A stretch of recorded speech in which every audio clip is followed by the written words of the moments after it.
You can now get a 30-day trial to experience The Athletic for free. Visit the link in the description below to try it now.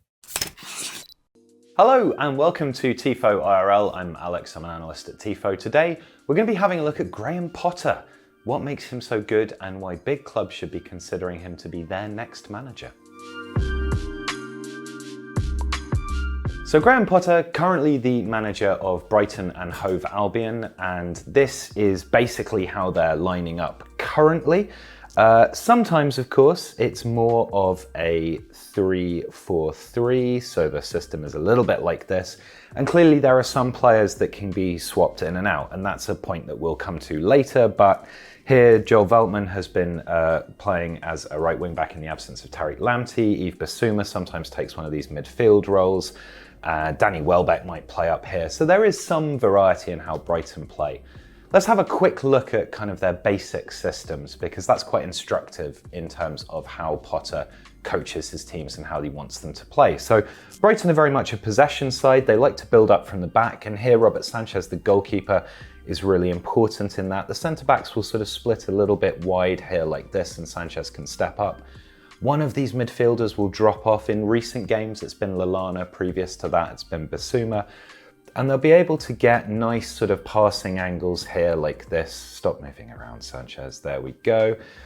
And then with Shane Duffy, who's come back from a loan spell at Celtic, they have a centre-back here who can also pump it long, get some of these balls going forwards. But generally speaking, while Brighton can play direct, sometimes from their build-up, they like to build up in a more considered and patient fashion. It's more a question of taking advantage of the opportunities as they arise. So assuming that they've built up sort of slightly from here, this guy's dropped back. What you then see is these fullbacks getting a lot of forward height. Cucurella is particularly interesting here on the left, as he will actually kind of come inside quite a lot as well. So he's not just looking for the overlap, he's got quite a fluid position, and you'll see someone like Jakub Moder there moving out into the left-hand side to cover for that.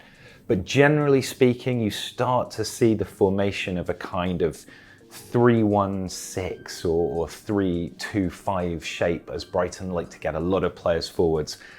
And that's because they work it initially through this midfield area here, little interplay, little interchanges with Mopé dropping off, and then they look to move it wide. So once the ball is up in this area, it's starting to get cluttered. We'll get rid of some of these. Then these wing backs here are crucial. That's why Tariq Lamptey had such a good season last season. Obviously, he's been battling with injury, but his ability to find space and use his pace to attack aggressively on the right-hand side. Brighton would drag players over to the left by overloading that side. That would leave Lamptey in loads of space, and then he would make these, I know this says Veltman, it's Lamptey. He makes these runs in here or these runs wide. And then up here, once Brighton have managed to get the ball out wide, they're looking to get it back in and work shooting opportunities. And they're not necessarily going to fire those shots off immediately, particularly in Trossard, who's a converted winger who's moved further and further infield during Potter's time. They're very, very good at creating little bits of movement, interplay. No, why is it doing that? Here we go, like this. Getting the opposition to sort of be slightly uncertain about their positioning, pull them out of place a little bit, and then look to put players in behind. So maybe Trossard is the player making that run, maybe it's Mopé. But they have quick technical players who are going to work those openings, and it all comes from this sort of solid build-up. So key tenets for a Potter side: in possession, really patient build-up at the back, but with the option to go long from Duffy or Sanchez. Once they've worked it through the centre in a more patient way, they look to maximise their width with these two very aggressive overlapping wing backs. Having done that, they'll then try and cut it back in field and work an opening either directly or with very cute kind of little interplays, 1-2s, quick bursts of pace, and they've got the technical players to do that. Defensively, a couple of interesting things to notice. If we clear these off the board here, generally speaking, their defensive posture, they'll fall quite far back into a kind of 5-2-3 here like this. Sometimes it looks a little bit more like a 5-3-2. That gives Brighton a lot of numbers at the back, and they're able to repel quite a lot of attacks. Last season, they had the 3rd best expected goals against of any side in the league. That's hugely impressive, especially given how they actually finished in terms of the table. Another thing that's worth noting is they will press high, and here Neal Maupay is absolutely crucial to this. But also these midfielders will push up. This is something that Basuma is particularly good at. They'll look to show teams out wide so that they can use this touchline as a pressing aid as well.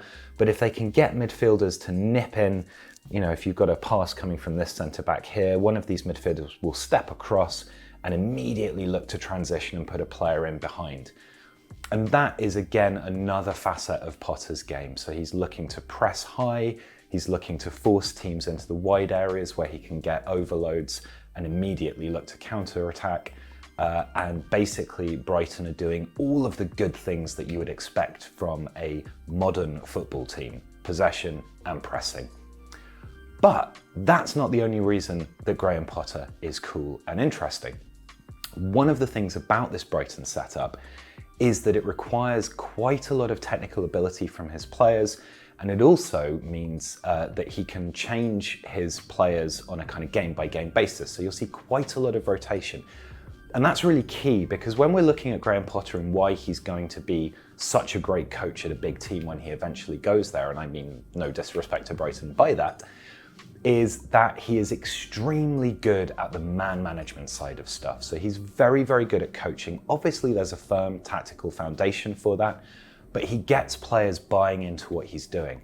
He works very well with Dan Ashworth, who's the technical director at Brighton, and Brighton have got a really good track record in terms of their recent signings. So if we look at someone like Jakob Moder there, Alexis McAllister's another good one, Steven Alzat, he's here on the bench. Particularly in midfield, Brighton have been able to pick up players. Moses Caicedo is another one. Very, very promising young players, and they know that Potter is going to be the kind of coach who will develop them.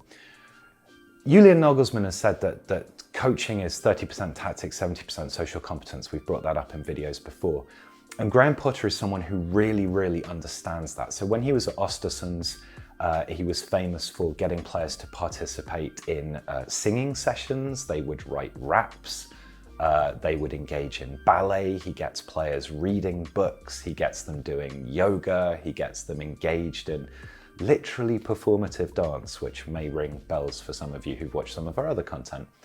And this is the kind of thing that builds a squad. So Potter isn't just paying attention to the tactics. Obviously, yes, Brighton on the pitch, they're very exciting. They do lots of cool things and we enjoy watching them. But what Potter is particularly good at, and I think this is what really sets him apart from a lot of other coaches, is this focus on squad building, on man management, and on player development. I'm going to read a little quote here from Duffy, who's come back and been so impressive. And this is from an article by Andy Naylor in The Athletic. So Duffy's loan spell at Celtic didn't go well. And he says here, but from the first day I came back, Potter has seen a different side of me. He's seen that I've tried to make a difference in my life. The club is really lucky to have this kind of manager who cares a lot about the players, not just football-wise, but also personal life. And that goes a long way.